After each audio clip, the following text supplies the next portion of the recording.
WikiLeaks reporter Paula Reed tells us about the leaked documents.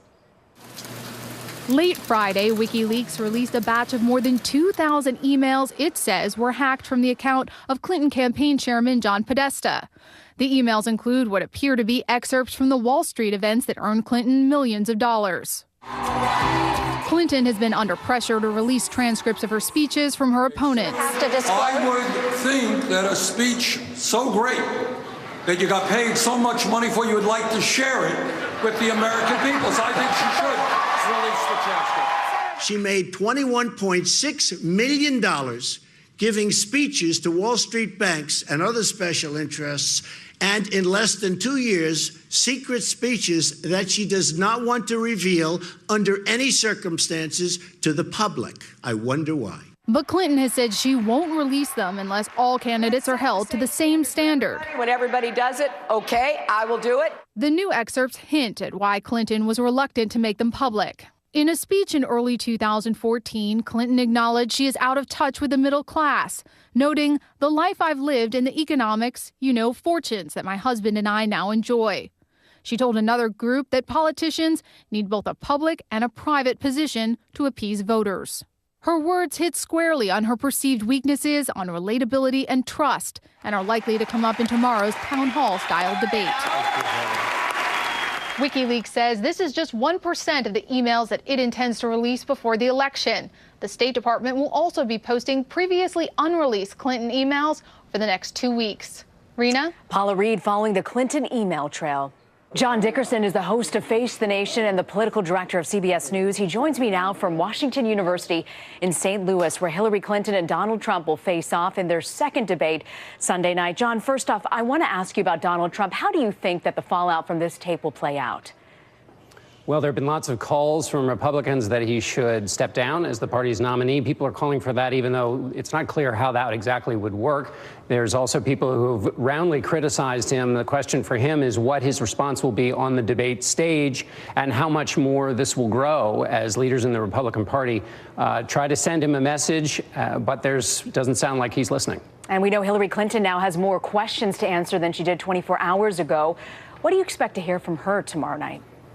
Well, Hillary Clinton will try to put into context the remarks she made to Wall Street bankers, remarks that are at odds with how she campaigned in the primaries, that also raise serious questions about what she says behind closed doors versus what she says in public. And that's a challenge for her, particularly because that's her Achilles heel, that people don't trust her. And these new emails go right at that weakness. Okay, John Dickerson joining us from St. Louis. Thank you, John. WikiLeaks has thrown another spanner into the works of the US presidential campaign by leaking transcripts of Hillary Clinton's private paid speeches to major financial institutions. Now, some of the comments that she made during those talks are in stark contrast to the statements that she's been making during the election campaign. RT's Laura Smith takes a closer look. This leak blows wide open comments that Hillary Clinton has made in paid-for speeches to financial institutions and other paid audiences. All this stuff that Hillary Clinton didn't want revealed. These leaks do it for her, and as her campaign suspected, they do contain highly embarrassing political trouble spots for her. There's an overarching theme in all of this, and that is that Hillary Clinton said back in 2013 that she felt there was a need for a public position and a private position on policy. She said if everyone's watching all these backroom discussions, then people get nervous. And from these leaks, she certainly appears to have lived by that. For a start, she admitted in one of these speeches something that no electorate wants to hear, and that is that she feels she's out of touch. I'm kind of far removed from the struggles of the middle class because the life I've lived and the economic, fortunes that my husband and I now enjoy. The middle class is the social and economic engine of our country. Similarly damagingly, Clinton reveals her close and warm relationship with financial institutions and bankers. In public, she said back in January, "I'll make sure that Wall Street never wrecks Main Street again." We've got to make sure that Wall Street never wrecks Main Street again, and we will. In private, though, she says something very different. I represented and worked with so many talented, principled people who made their living in finance. I represented them, and I did all I could to make sure they continued to prosper. And this private-public difference is not limited to domestic affairs. It runs to international policy, too. As we know, the US is ramping up its rhetoric on imposing a no-fly zone in Syria. That's Clinton's public position. I do still support a no-fly zone because I think we need to put in safe havens for those poor Syrians who are fleeing both Assad and ISIS and have some place that they can be safe. In private, though, she admits, quote, a lot of Syrians would be killed.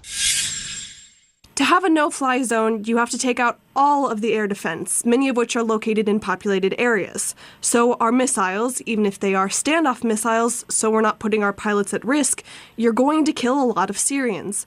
So all of a sudden, this intervention that people talk about so glibly becomes an American and NATO involvement where you take a lot of civilians. Elsewhere in the region, we know, of course, that the US has friendly relations with Saudi Arabia, and that's something that Clinton has participated in. Behind closed doors, though, she labels them exporters of extreme ideology. Hear that. The Saudis have exported more extreme ideology than any other place on earth over the course of the last 30 years. She also said in one of these paid-for speeches that she favours more robust action in Syria, but she admits that it has been complicated by Saudi Arabia shipping large quantities of weapons, and again, I quote, pretty indiscriminately to rebel factions there. Well, Hillary Clinton's long resisted the publication of those private speeches from which she has made a fortune, $22 million to be exact, with more than half of it coming from trade groups and financial institutions. Her remarks from those meetings stirred angry reaction from the public. Clinton attacks middle-class heartbeat of America, the family with small businesses, those struggling to attain their goal. Kiss that goodbye. She's far removed from middle class, so when it comes to issues with the poor, she's on another planet. Here is what Hillary thinks of the little people. Clinton's rival, Donald Trump, is also making headlines with his decade-old remark that he can grope women because he's famous. Investor and writer Charles Ortel thinks that American voters face a tough choice a month from now. What we have going on in this country is we have a revolt against the establishment in both parties. So these revelations and all the wishy-washy, meddling comments that Hillary Clinton has made that are frankly ignorant about trade and about the economy, I think are really going to upset progressives who otherwise might have held their breath, held their noses, and voted for Clinton on November 8th. So I think the turnout for her is going to be less than expected.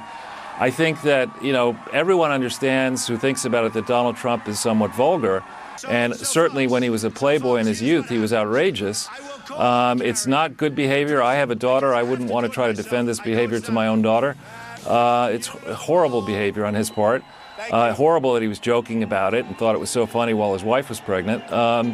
But nonetheless, I think the WikiLeaks and other revelations that are in progress and likely to come out before the election are going to be very, very damaging to Hillary.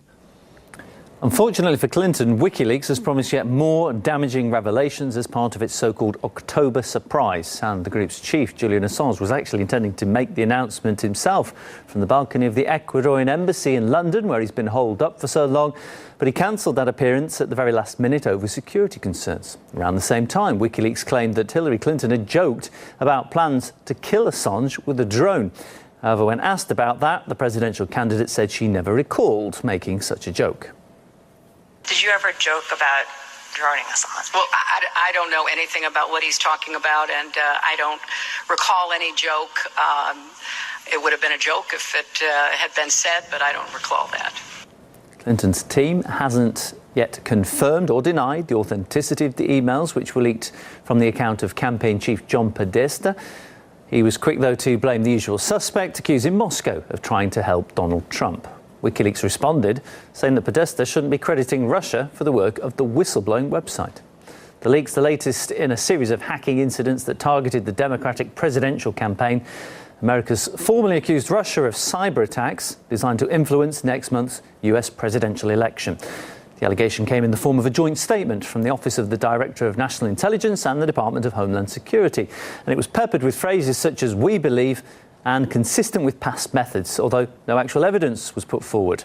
The White House's press secretary has suggested that no evidence will ever be forthcoming. I'll let the FBI speak to what evidence they've been able to amass, but I think they're also cognizant of the fact that as soon as they make a declaration like that, most people are going to understandably be interested in seeing that evidence. And some of that evidence may not be something that we want to show. We discussed Washington's accusations with media analyst Lionel and FBI whistleblower Colleen Rowley. Two components, leaked and Russia. If you go back and look and do a history of all of the stories involving Russia and cyber attacks, it was Russia versus Russians versus linked, and stories that we perhaps have talked about where in the very same story that says Russians linked, it says later on, though the government denies any connection whatsoever. So remember, we don't, as long as you can fit it in a headline or a bumper sticker, that will suffice. Nobody's going to read further. When in doubt, blame Russia, and you got your story. By putting out simply this very lukewarm assertion that says this is consistent with motive and motivation, no one can prove that wrong, but there's no proof either way. And I think, again, it's just a way to end the story and the investigation so that people stop asking.